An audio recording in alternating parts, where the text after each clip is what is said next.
Bon, j'ai un problème, je suis un petit peu perdu parce que je vois des gens ici et là qui me disent donc qu'il ne faut pas poser le talon en premier en courant, mais qu'il faut mieux courir sur l'avant du pied. Moi, je vais voir ce que me dit ma blogueuse préférée qui me parle alors de mezzo-pied, je sais pas quoi, là, un truc un petit peu à consonance italienne. Et donc, effectivement, il paraît que ce serait mieux pour réduire l'impact et limiter les blessures, parce que c'est plus naturel et parce que c'est comme ça que courent les Kenyans. Donc, il y aurait une bonne façon de courir et une mauvaise façon de courir.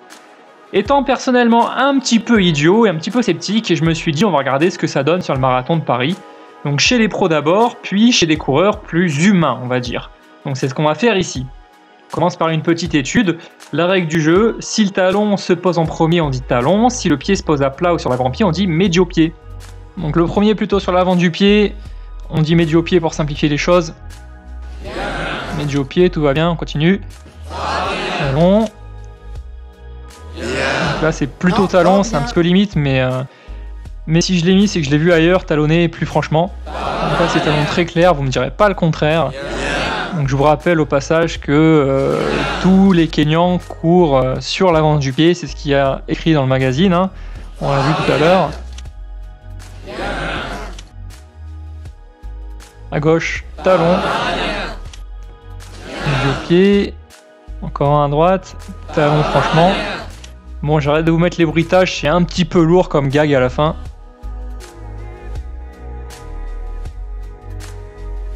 Donc plutôt talon, et le dernier, donc est-ce qu'on va arriver à 50-50? Médio-pied aussi. Bon bah ça fait 50-50, hein, donc ce qui au passage correspond à peu près au chiffre que j'ai obtenu dans l'étude que j'ai réalisée et que vous retrouverez ce mois-ci dans le magazine Runner's World et dans une version plus ancienne sur le site Courir Intelligent. Jetez-y un œil, il y a plein de graphiques sympas. Mais revenons à nos moutons.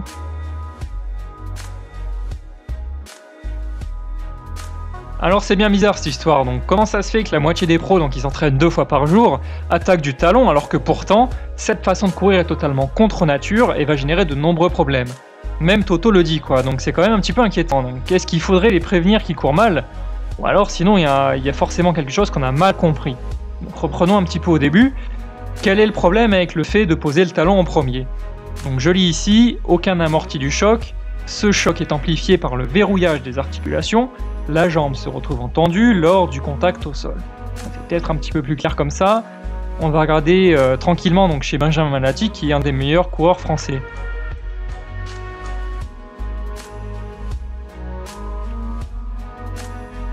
Donc la jambe est tendue loin en avant du corps, l'angle d'attaque talon est important, donc il va prendre un gros impact, pas d'amorti, il va s'exploser les genoux et en plus il va se freiner. Donc c'est exactement comme le schéma, non, ça semble assez clair. Quoique si on regarde bien, c'est vrai qu'il touche peut-être pas encore le sol, il reste encore 3 cm. Donc est-ce que ça va vraiment changer la donne? On n'a qu'à regarder.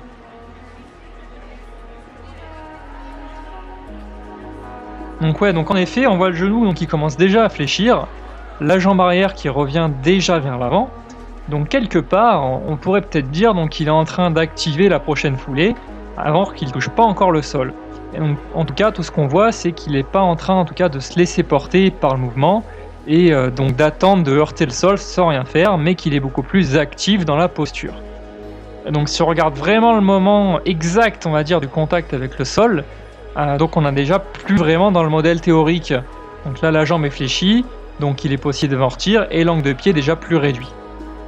Et donc si on regarde plus loin, la pose de pied est très légère, le déroulé de pied est très rapide, donc finalement le vrai moment de l'impact, c'est pas tellement quand il touche le sol avec le talon, mais c'est plutôt quand il touche le sol à ce moment-là, donc plutôt à plat, sous le corps et le genou fléchi. Et tout ça, donc ça se passe en 60 millisecondes, donc c'est 2 à 3 fois plus rapide qu'un clignement d'œil. Donc en fait, le déroulé est tellement rapide que la pose talon sert juste ici de point de pivot. Certains parlent alors de talon proprioceptif, et ce qui est ce qu'on retrouve donc chez quasiment tous les pros qui talonnent. Donc déjà, ça fait une première nuance.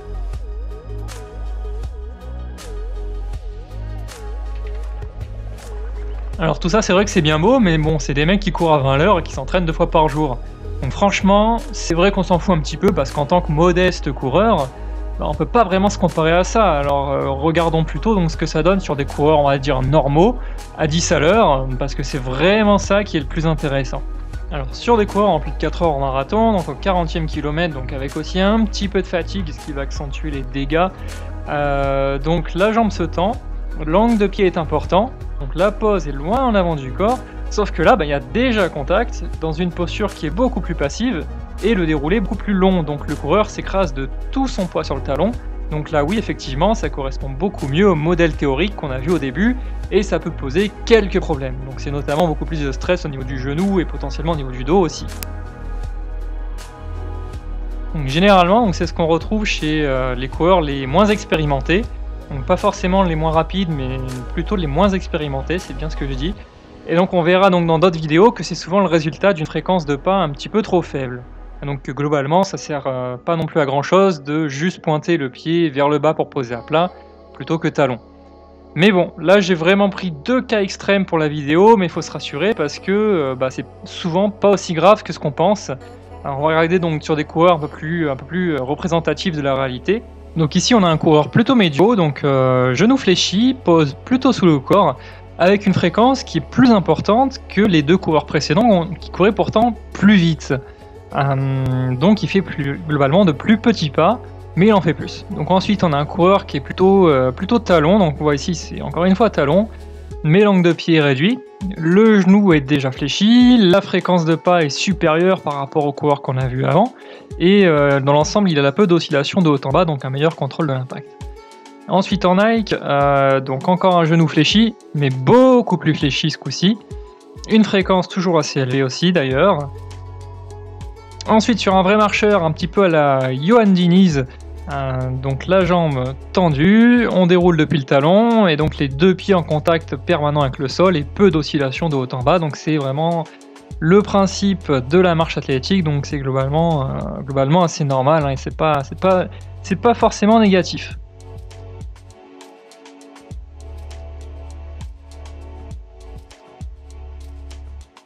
Et enfin un dernier, donc ce qu'on peut appeler un coureur marcheur.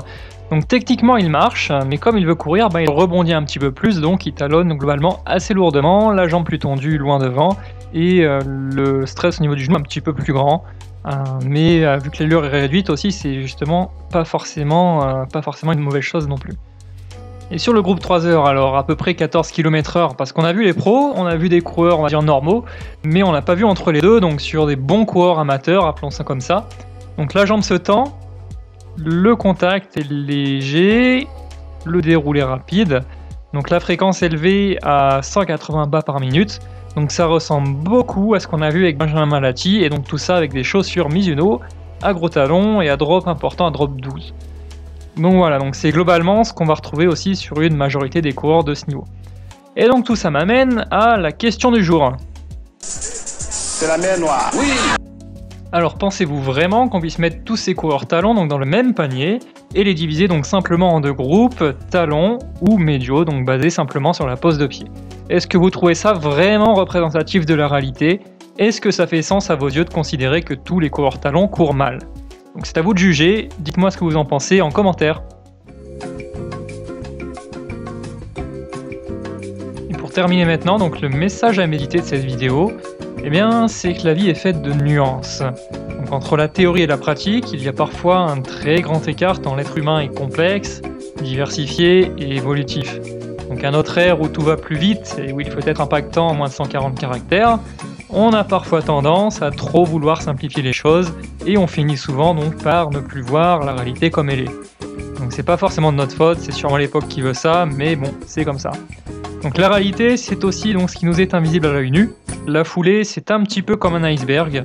La pose de pied, c'est la partie émergée, donc ce que l'on voit à l'œil nu. Mais derrière, il y a tout ce qui nous est invisible et qui pourtant détermine bien plus ce qu'est vraiment la foulée. Donc c'est pourquoi décider simplement du jour au lendemain de ne plus poser le talon en premier n'améliorera pas votre foulée. C'est tout le reste de la mécanique qui a beaucoup plus d'importance. Donc si vous ne voulez pas sombrer comme le Titanic et vous retrouver comme ce pauvre Jack à mourir de froid alors qu'il y avait largement la place pour deux sur cette porte, eh bien gardez le sens de la nuance, et c'est valable pour toutes les choses de la vie. Si vous voulez expérimenter votre sens de la nuance, vous pouvez vous abonner ou regarder une des autres vidéos de la chaîne.